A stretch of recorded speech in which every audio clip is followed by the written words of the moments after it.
Muito bem, muito boa tarde a você que está ligado aqui no Facebook da Rede TV, começando aqui mais uma edição do Pauta Rede TV, mais uma vez sobre um assunto em pauta, um assunto importante aí da semana, do mês, do ano, e a gente mais uma vez conta aqui com o Luiz Anversa. Tudo bom, Luiz? Tudo bom, Galvão? O pessoal aqui ligado no nosso Facebook. E como sempre, um convidado mais do que especial nesta quinta-feira, professor Roberto Romano, professor doutor da Unicamp, de Ética e Filosofia. Professor Romano, um prazer enorme tê-lo aqui na Rede TV. Prazer é todo meu, é uma honra.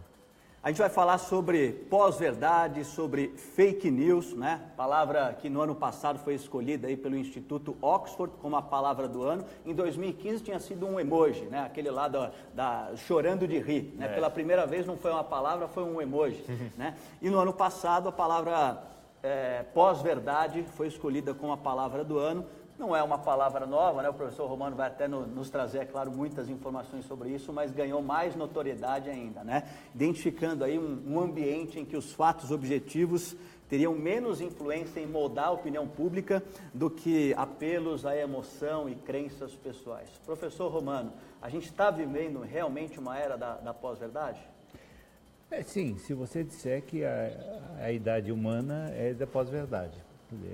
A tecnologia da língua tem aproximadamente 500 mil anos. E os linguistas, os filósofos, os antropólogos, os etnólogos mostram que o instrumento da língua foi feito para enunciar fatos e também para disfarçar fatos, né? Então é um elemento antropológico aí básico, né? Não existe verdade sem mentira. Não existe dissimulação sem honestidade. Enfim, o ser humano ele é um ser duplo, muito complexo. Então, quando ele diz uma verdade, nem sempre é toda a verdade que é dita. Ele oculta muitas coisas.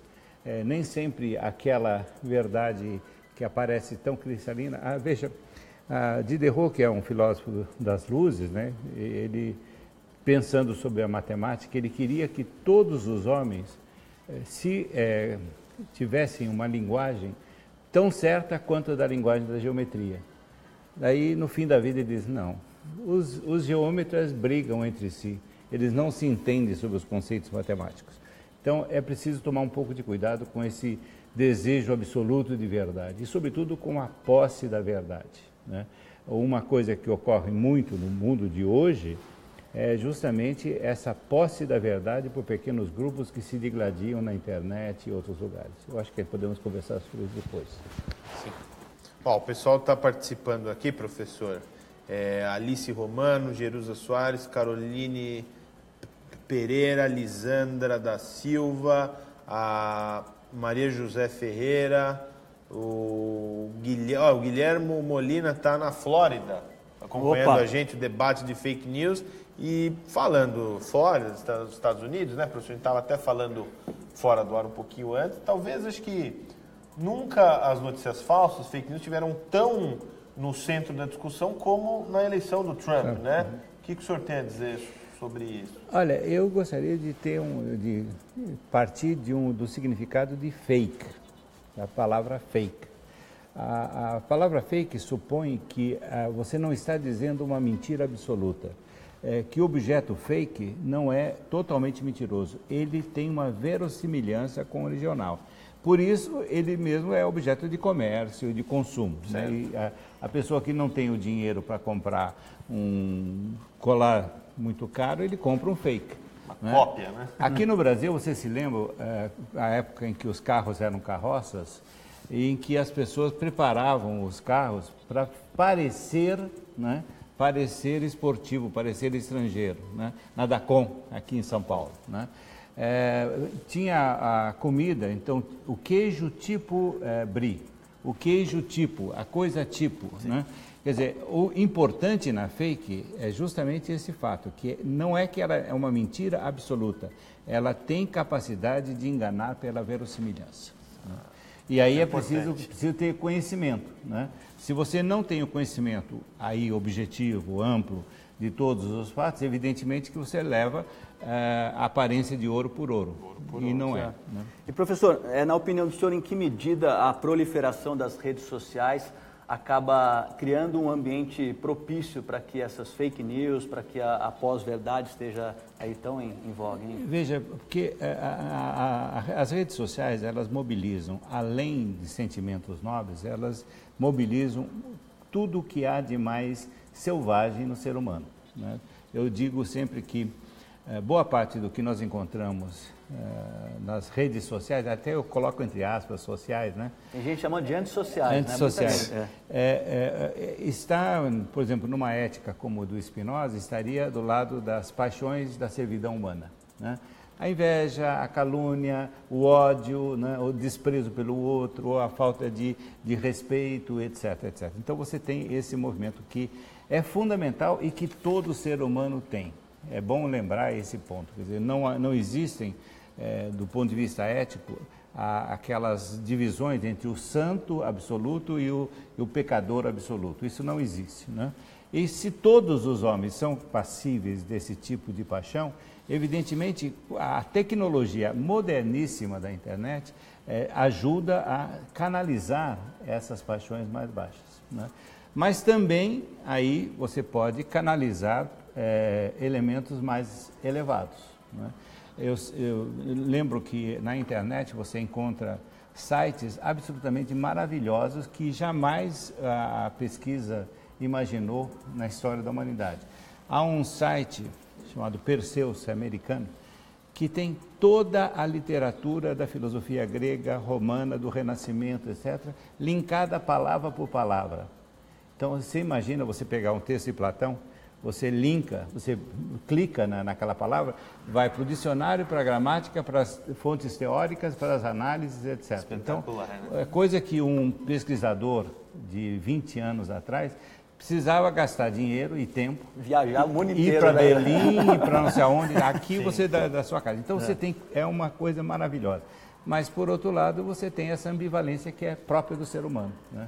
O que a gente tem visto aí é que nas redes sociais, o que eles chamam de algoritmo, né? Aquelas fórmulas matemáticas lá, acabam criando certas bolhas em que as pessoas estão lá meio que conversando com aquelas que normalmente concordam com o que ela fala. E aí queria saber a opinião do senhor, se esse ambiente realmente acaba favorecendo esse tipo de batalha que o senhor falou aí, dois grupos se digladiando e tal, porque as pessoas normalmente quando estão num grupo em que ela se pertence ali, eu acho que ela tem mais condições ainda de se abrir ali e colocar suas opiniões. Né? Também. Agora, veja, como nós chegamos à internet, como nós chegamos à tecnologia moderna. Há um etnólogo chamado Leroy Gourhan, que é um dos mais importantes do século XX, ele mostra que você só tem progresso técnico por dois elementos, o empréstimo e a invenção. Né? Aparentemente eles são contraditórios, mas eles se complementam. Só é capaz de inventar quem é capaz de emprestar. E só é capaz de emprestar quem é capaz de inventar. Então, se você chegou a esse progresso tecnológico tão sofisticado e tão complexo, através desse mecanismo. Agora veja, se você está dentro de um grupo onde você não empresta a ideia dos outros, você não inventa. Então, o que você está fazendo? Você está parasitando toda a tecnologia, mas você não está dando um passo adiante, você não está aprendendo, você não está se abrindo. Não é? Então, o ideal da ciência é justamente abrir-se para o não conhecido e não a reiteração daquilo que eu penso, aquilo que eu acho. Né? Então, esse é um ponto, um perigo grande das redes sociais, porque quando você só aceita no seu grupo aquele que pensa como você e fala sobretudo, porque inclusive esse ponto é importante, muitas vezes você aceita uma pessoa porque ela usou certas palavras. Né? Vou dar um exemplo, se você for de esquerda, se você usar a palavra neoliberal para te criticar o mundo, evidentemente que você vai ser aceito. Se você for de direita, né? Se você quiser falar lulopetismo, né, evidentemente você vai ter... Já tem outra conotação. Aí é o problema. Se você não sai do limite daquilo que você conhece, evidentemente você não progride. Né? Então, a humanidade chegou nesse ponto maravilhoso de complexidade científica através do mesmo e do outro, né?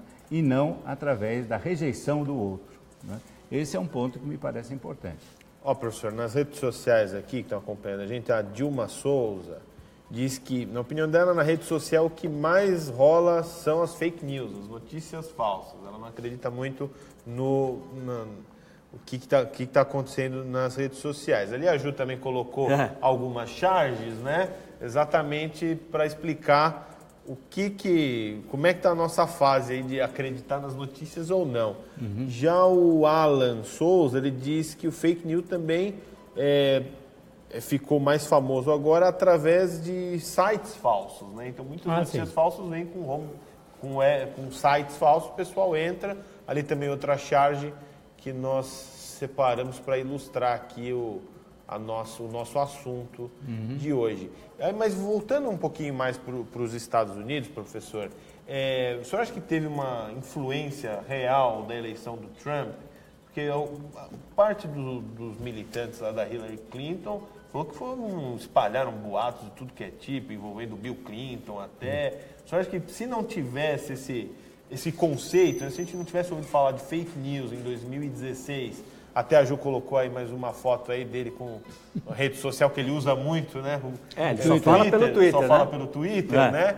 E o senhor acha que ele poderia ser eleito se não tivesse esses boatos?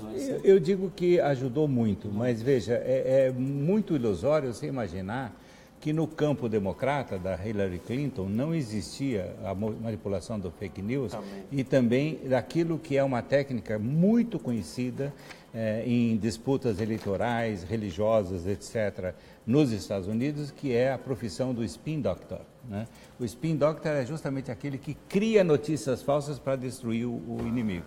Então, é uma indústria que, digamos, com o batismo da palavra, na verdade, você já tinha o corpo da criança pronto, né? Então, é uma técnica muito utilizada em todo o sistema norte-americano e, pouco a pouco, foi invadindo também o sistema europeu. Agora, é bom lembrar que tudo isso tem como matriz básica a ideia de propaganda. E a propaganda é uma invenção da Santa Igreja Católica Apostólica Romana, que é a de propaganda fidei, que era não para espalhar a ciência, mas para espalhar certezas, né? Então, as técnicas da repetição, da calúnia do outro, etc., sempre existiram nessa santa instituição. E a propaganda foi muito utilizada no século XX, né? Sobretudo através do instrumento do rádio, né? O rádio foi o grande instrumento. E a televisão, já na época nazista, ela começou a ser utilizada nesse sentido da propaganda. Então, é bom lembrar esse ponto, porque quando você pensa em figuras como Goebbels, como Walter Lippmann nos Estados Unidos, etc. Opinião pública, né? Opinião pública, aquele clássico. Você vê que o essencial nessa perspectiva é mover as paixões mais primitivas do ser humano, a afetividade.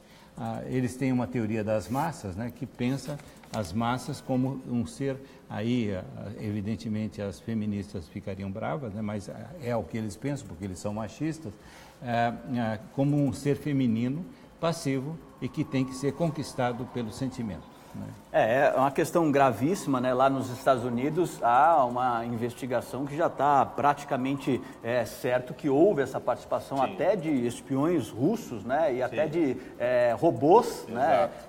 Difundindo essas notícias falsas, prejudicando a campanha da Hillary Clinton, né? Chegaram a falar que ela chefiava lá a rede de prostituição infantil, que o Papa apoiava o Donald Trump e tal. Então, é claro que envolvendo o próprio Bill Clinton também. Exatamente. E é claro que existe essa preocupação também aqui no Brasil. A gente está se aproximando das eleições, aí, a menos de um ano das eleições no ano que vem aqui no Brasil. Recentemente, um grupo lá da Universidade de São Paulo, o professor G. Popai, que é um grupo que está investigando essas questões ligadas à internet, divulgou uma pesquisa lá indicando que 12 milhões de pessoas no Brasil difundem notícias falsas relacionadas a políticas, né? E eles fizeram uma estimativa que se 12 milhões difundem, praticamente a população inteira que tem acesso à internet está recebendo essas notícias. E aí, o Tribunal Superior Eleitoral já informou que está preparando lá uma força-tarefa para tentar, a partir dos próximos meses, identificar fake news em relação à questão das eleições. Essa força-tarefa seria integrada aí por Exército, ABIN, Polícia Federal. Aí eu queria saber a opinião do senhor, em que medida essas pessoas têm realmente condições para separar ali o que é falso e o que é verdadeiro, professor? Olha, eu sou egresso das guerras ideológicas dos anos 60 no Brasil, da ditadura, e do momento da censura, né, que não resolveu nada. Então, o regime autoritário caiu, né, não se manteve, e as notícias circulavam, e a censura foi tamanha que, você se lembra que houve um surto de meningite extremamente letal, e o governo proibiu que os jornais divulgassem, e muita gente morreu por causa disso. Então, isso foi um dos pontos que desgastaram o governo autoritário da época. Então, me parece que essa medida é aquela história de que o remédio é pior do que o veneno, né? Quer dizer, quando você abre a possibilidade de uma agência de investigação governamental, das Forças Armadas que não tem essa função, não é? Da polícia que deveria estar fazendo outras coisas, etc., trabalharem numa censura coletiva, primeiro é ineficaz, não é? São 12 milhões de pessoas e as notícias vão continuar. Eu lembro sempre que na Rússia comunista você tinha uma censura tremenda, e as notícias corriam através de papéis mimeografados ou até mesmo de textos na mão, samizdat, né, que era uma maneira de resistir e que ganhou, né, ganhou do regime autoritário. Então, é preciso tomar muito cuidado, primeiro, porque isso pode aumentar o autoritarismo, isso pode trazer uma falta de liberdade, coisa que é muito séria no Brasil, né, e você pode trazer, na verdade, uma superestrutura a mais, que em vez de resolver o problema, vai piorar. E nós não estamos acostumados com isso, né, professor? Esse combate às notícias falsas. Então, vamos combater nas eleições que prometem ser uma das mais abertas da nossa história, né? Então, está um pouco caótico aí a nossa... Eu acho que, veja, o momento de crise é um momento que você pode escolher várias saídas. Você não tem uma saída apenas. Agora, essa saída aí não é uma saída, eu diria, é uma aporia, né? O grego chama de aporia aquela não saída. E até do ponto de vista técnico, né? O Mark Zuckerberg, as redes sociais estão sendo pressionadas também, né? Facebook, Google, Twitter, estão sendo pressionadas para criar algum tipo de mecanismo para fazer esse filtro. Mas o próprio Mark Zuckerberg disse recentemente que é muito difícil. Do ponto de vista técnico, ele disse que é muito difícil, e do ponto de vista filosófico, conceitual, ele falou mais ainda, porque ele disse: quem somos nós para julgar o que é verdade, o que é mentira? Então é uma situação muito complicada, né, professor? Muito complicada do ponto de vista ético, e aí a virtude que deveria ser chamada a atenção é a prudência, né? Muitas vezes as pessoas fazem essas medidas de afogadilho. Elas estão angustiadas pela imensidão do problema e elas encontram uma solução fácil. Essa solução fácil pode ser tão desastrosa quanto o problema. Enquanto o professor está falando, a gente está acompanhando um dos pronunciamentos do Trump, que ele critica ferozmente a CNN e o BuzzFeed. Falou: vocês são fake news, não sei o que lá. E a própria a relação dele com a imprensa nunca foi boa, né, professor? Já teve só baixos, nunca teve altos, não, né? Tem relação, né? Só pelo Twitter, aquela porta-voz, se não me engano, é filha de um ex-candidato a presidente pelo partido republicano. Até pegando o gancho do vídeo do Trump, professor, queria saber, pelos candidatos que começam, a gente já pode ter uma ideia do ano que vem. O senhor acha que tem algum que pode ter uma relação ruim com a imprensa por causa dos fake news? Não, acho que é difícil do nível do Trump, mas por causa disso, acho que pode ter alguma relação Eu acho que todos, pouco amistosa? Todos podem ter uma relação péssima, porque, veja, o Luiz Inácio da Silva não tem uma relação tradicionalmente boa com a imprensa nacional. O Ciro Gomes também não. A Marina Silva nem se diga, né? O Bolsonaro, então, é de sair berrando, né? Porque o insulto que ele fez outro dia para Miriam Leitão é terrível, né? Mostra que ele não tem capacidade de ouvir críticas ou de debater, né? Então, o que acontece é que você tem um plantel de políticos brasileiros que estão mais acostumados ao ponto de exclamação e ao aplauso do que a pergunta. É ótimo. Né? Então, aí você tem esse tipo de autoritarismo, né? Professor, como é que o senhor acha que a imprensa tem que se portar nesse momento, né? Recentemente, o Moisés Rabinovich, que é um jornalista muito conhecido, correspondente do Estadão e tal, ele foi entrevistado lá, era uma entrevista dele no próprio Estadão, ele falando sobre essas questões. Ele falava, né, desse momento que a gente está vivendo de rapidez das notícias, em que o sujeito começa a metralhar as pessoas lá de Las Vegas, enquanto ele está metralhando e não acabou os cartuchos, as notícias já se espalharam aí pelo mundo todo. E na opinião dele, a imprensa tem que funcionar mais do que nunca como uma curadora, né, nesse momento. O senhor acha que realmente a imprensa vai ter capacidade de fazer isso ou a facilidade com que as notícias mentirosas se espalham torna esse trabalho hercúleo, professor? Ela vai ter que cumprir esse papel e eu acho que a utilidade da imprensa, da televisão, do rádio e da imprensa escrita é justamente ser um elemento de retardamento dessa velocidade, né? Se os jornalistas entrarem nessa, eles vão perder, porque eles são numericamente muito menores, né? Então, é um trabalho muito difícil e minoritário, né? Mas de, digamos, examinar, de criticar, de discutir e de procurar o fato, né? É sempre importante ver essa questão do fato. Muitas vezes você entra num relativismo bastante barato, bastante fake, né? Que você diz, não, tudo se equivale, etc. Mas um fato é um fato. Por exemplo, se você gosta para cima, cai na sua cara. Né? Se você quer negar a lei da queda dos corpos, né? E tem muito charlatão na rede, isso, né? Fazendo isso, né? Se você quer negar determinados aspectos fundamentais da vida humana e da natureza, evidentemente você não prospera, né? Mas o modo de trabalhar com o charlatanismo, que é muito importante nos dias de hoje, né? É você usar o fake, né? Você usar o verossímil, você encantar, né? Você chamar atenção para o sentimento. Boa parte de curandeiros que estão na televisão, isso é uma coisa que a gente nota, fazem os fiéis chorarem até não poder mais, né? Sim. E eles choram também, né? Tem uma senhora bispa que chora e chora e chora e todo mundo chora. Quer dizer, essas lágrimas são fake. A gente até, o professor lembrou bem que até uns meses atrás estava uma corrente no Facebook explicando as origens do nazismo, que era de esquerda, de direita. Isso ganhou uma força nas redes sociais.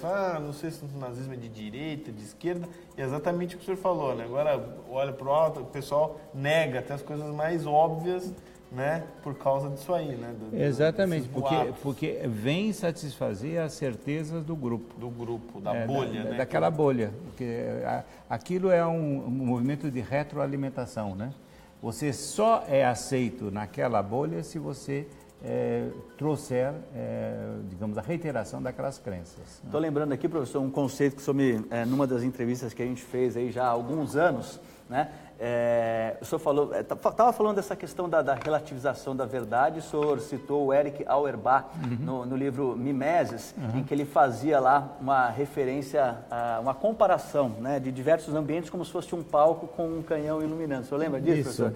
Né? E aí parece que hoje, né, cada um que tem uma rede social, lá um perfil numa rede social, tem um canhão. Né? Só para lembrar o nosso internauta aqui, professor, o senhor dizia que o mundo, né, é como se fosse ali um palco e quem tem o poder da comunicação, que no passado era só rádio, TV, revista, jornal, colocava lá um canhão sobre um fato. Esse fato é verdadeiro, só que vários outros fatos que estavam acontecendo ao redor ali, também verdadeiros, não eram mostrados. E parece que a gente está vendo agora que todo mundo tem o seu canhão e mostra só o que interessa, né? E veja, esse livro do Eric Auerbach é dos anos 50.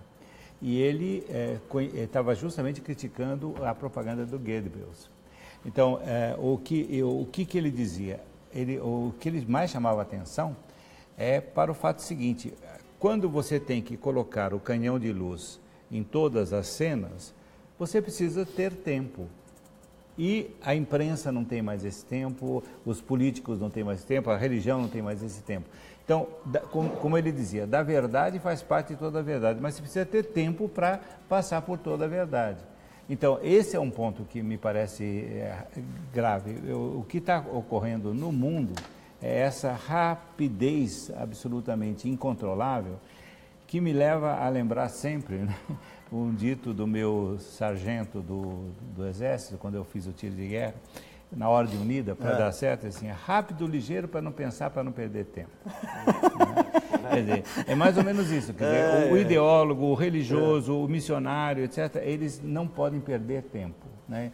E aí, aquele que recebe também não pode perder tempo. Então, ele se contenta com migalhas de certezas, de exclamações que caem na sua cabeça. Falando em exclamações aqui, professor, pessoal participando aqui da nossa pauta aí TV, a Ana Lúcia diz que, pelo que ela lembra, não espalhou notícias falsas, até porque é um crime, né? Ela falou aqui, a Iraci também falou que nunca espalhou notícias falsas, a Josivânia também falou que não, a Gisele Akemi, que está sempre com a gente aqui, ela disse aqui, ó, fake news, em alguns casos, pode acabar com a vida de alguém, né? Espalhando os boatos e fica sem controle. Ela falou, precisamos analisar antes de fazer críticas, e, entre outras coisas. Um abraço a todos. É isso mesmo, a gente perde a noção da força que as redes sociais têm, né? Antigamente a imprensa tinha uma força, mas agora, com as redes sociais, é muito maior, né, professor? E agora, eu insisto nesse aspecto da verossimilhança. Veja, quando ocorreu o caso Mônica Lewinsky, né, o presidente Clinton disse que nunca tinha feito um ato sexual com a Mônica Lewinsky, porque ele colocou o holofote num aspecto genital, inclusive. Agora, se você for ter paciência de ver tudo que ele fez, ele teve relação, sim. Era uma fake, né, que ele estava fazendo, né? Ele estava usando a verossimilhança no sentido favorável a ele, contra os seus críticos. O senhor explicou no começo aqui, né? É o fake mesmo, não é que é totalmente falso, né? É uma coisa que você fica persuadido, né? Porque parece, né? Mas não é. Aliás, esse é um ponto importante da crítica que os filósofos gregos faziam à democracia grega, por causa da demagogia, né? Eu vou contar uma historinha, né? Quer dizer, o Sócrates está discutindo e diz, olha, vamos supor que nós devêssemos ser eleitos por uma companhia de crianças, elas estão ali, né? Aí chega o médico, que é candidato, e diz, vocês vão ter que comer pouco, fazer regime, fazer exercício, etc. E aí chega o cozinheiro e diz, não, vou te dar bolo, vou fazer não sei o quê. Hot dog e batata frita, né? Pergunta o Sócrates, seu companheiro, quem que você acha que vai ser eleito? Né? É por isso que Aristófanes, que é um crítico também, né, desse processo demagógico, chamava o demagogo de salsicheiro, né? Porque ele oferece salsicha, né? E o povo come a salsicha e gosta, né? Professor, eu queria saber do senhor também, em que medida, na sua opinião, acho que a gente está vivendo um descrédito aí nas instituições, né, talvez até mundial, né, na classe política principalmente, né? A gente vê a própria eleição do Trump, a eleição do Macron, né, lá na França, né, a eleição aqui em São Paulo de João Dória, também os chamados outsiders, cada vez tendo mais chances aí nas eleições. Em que medida esse descrédito na classe política, até nas instituições, também acaba favorecendo aí o aumento desse tipo de notícia falsa, hein? Veja, você tem uma crise geral do Estado no planeta Terra. Porque o Estado, tal como foi projetado no século XIV, XV, ele deveria ter o monopólio das políticas públicas. Ele teria o monopólio da força, o monopólio da norma jurídica e o monopólio da taxação dos impostos. Hoje, nenhum Estado consegue exercitar esses três monopólios. A lavagem de dinheiro, o terrorismo, etc., você vê que eles não têm esses monopólios. E eles não têm o monopólio das políticas públicas. Então, você tem um movimento que é planetário de urbanização que vem desde o século XVI e que no século XX explodiu e agora continua a sua explosão. Massas imensas se concentram em espaços pequenos. E você cuidar de esgoto, de água, de segurança, custa muito dinheiro. Então, o que você está vendo? Massas imensas desprotegidas desses serviços públicos, né? Então, essas massas estão prontas para seguir aquele que lhes oferece a melhor esperança. São os eleitores do Trump, né? São os eleitores do Macron, né? São, enfim, aqueles que aqui no Brasil pode ter certeza que boa parte das eleições será decidida por aqueles que não têm nada, né? Salvador da pátria aí que estão vai haver, abandonado. Né? Um vem e oferece segurança, você sabe bem que eu estou falando, o outro oferece isso, outro oferece aquilo, e, na verdade, a crise do Estado que não... O Brasil, até metade do século XX, ele era uma linguiça atlântica, né? A partir de Brasília, ele se povoou enormemente. 60% dos municípios brasileiros não têm água ou esgoto digno desse nome. Então, como é que você quer que esses eleitores, né, ajam de uma forma racional, segundo planos, etc? Não dá. Só para complementar, o El País trouxe esses dias aí, estava dando uma olhada lá, é uma frase que acho que tem tudo a ver com isso que a gente está falando aqui. As pessoas estão num momento aí de descrédito nas instituições que não acreditam em mais nada, mas ao mesmo tempo são capazes de acreditar em tudo. Então o fato esse descrédito nas instituições acabaria favorecendo você acreditar em qualquer coisa que falam por aí, né? Exatamente. A caixa de Pandora, é bom lembrar, a caixa de desgraças que os deuses deram para os gregos, né? No fundo da caixa tinha a esperança, né? Elpis, né? Quer dizer, e isso você vê, aconteceu na Grécia, isso aconteceu no Império Romano, isso aconteceu na Idade Média com os salvadores, né? Com os messias, e isso aconteceu no século XX com os fascismos e com os totalitarismos, né? Quer dizer, quando você não tem mais confiança no seu vizinho, não tem confiança em você, não tem confiança na sua família e, sobretudo, não tem confiança na sociedade. Você entrega o seu destino na mão de um salvador. E aí é a hora que você tem os pais da pátria, né? Os Stalin, os Parece Mussolini. que, infelizmente, estamos voltando a esses tempos, né? Europa, com o Viktor Orbán, lá da Hungria, né? Que é um representante máximo dessa tendência aí, né? Mas você tem moderados, como o Vladimir Putin, como você tem o Trump, que não é tão moderado assim. O Macron me parece que é um produto muito francês, né? É um pouco disso e um pouco de racionalidade acadêmica que ele... Foi bem aquele momento, né? Foi um personagem para aquele momento.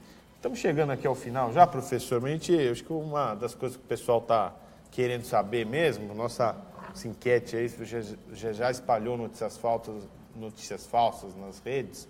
A gente queria saber do senhor qual é a recomendação, o que o senhor daria algumas dicas, como evitar cair nessas fake news, porque às vezes a gente até pode cair em sites que a gente está acostumado a entrar sempre, eles mesmos entram nessa dança aí, o que o senhor poderia recomendar aí para o nosso público? Olha, o remédio está no próprio meio. A internet, como eu disse, a internet é uma fonte maravilhosa de informações que podem ser checadas. Então, me parece que não é momento de jogar fora tudo que se pode fazer na internet.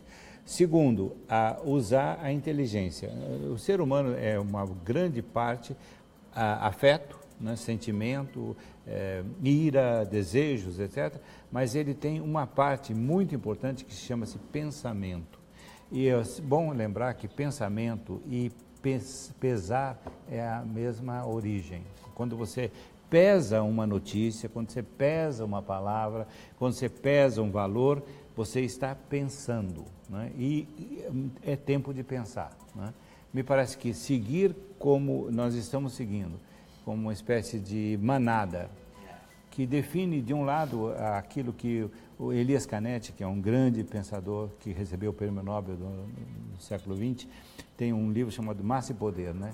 Ele divide essas massas em hordas de fuga e hordas de perseguição. Quando você olha a internet, você vê um pouco isso.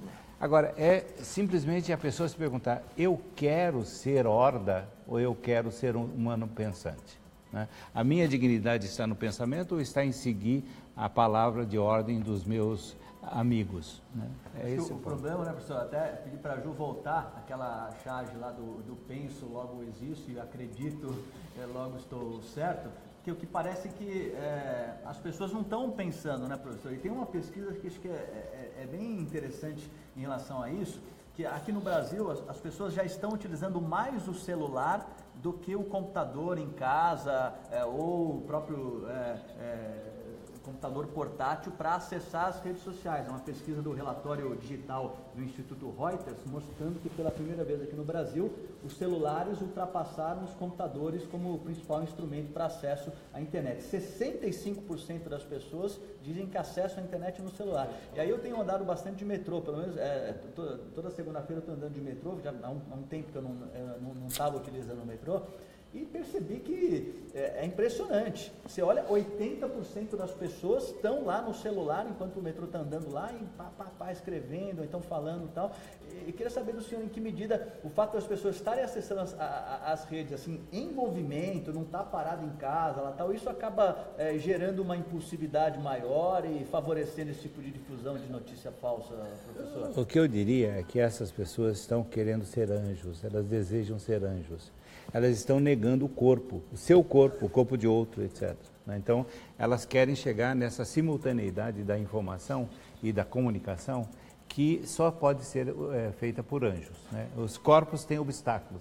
Um não pode atravessar o outro. Então, há um hospital em São Paulo, muito prudente, que colocou no corredor assim, cuidado com a sua vida e com a vida dos nossos doentes. Não digite o WhatsApp nesse corredor. Né? Quer dizer, se você vai em qualquer shopping center, você vê as pessoas assim. Sim. E no trânsito, você vê gente batendo no outro carro porque está fazendo assim. Quer dizer, essa tentação de ser anjo, que é antiga como ser humano, ela precisa ser domesticada um pouco. Muito bem. Quero agradecer demais a presença do professor Roberto Romano, professor de Ética e Filosofia da Unicamp, com a gente aqui no Pauta Rede TV desta quinta-feira, falando sobre fake news, falando sobre pós-verdade. Professor, muito obrigado pela sua presença. Professor. Obrigado. A gente espera contar com o senhor aí em outras com semanas prazer. Aí, porque a gente vai ter muito assunto para tratar e a gente sabe que o senhor fala sempre com muita propriedade. Às vezes fala um pouco demais. Que é isso. Muito obrigado, professor. Obrigado. E obrigado a você, nosso amigo internauta, com a gente aqui sempre às quintas-feiras no Pauta Rede TV. Semana que vem a gente volta com outro tema. Luiz, até lá, hein? Obrigado, Galvão. Um abraço aí, pessoal.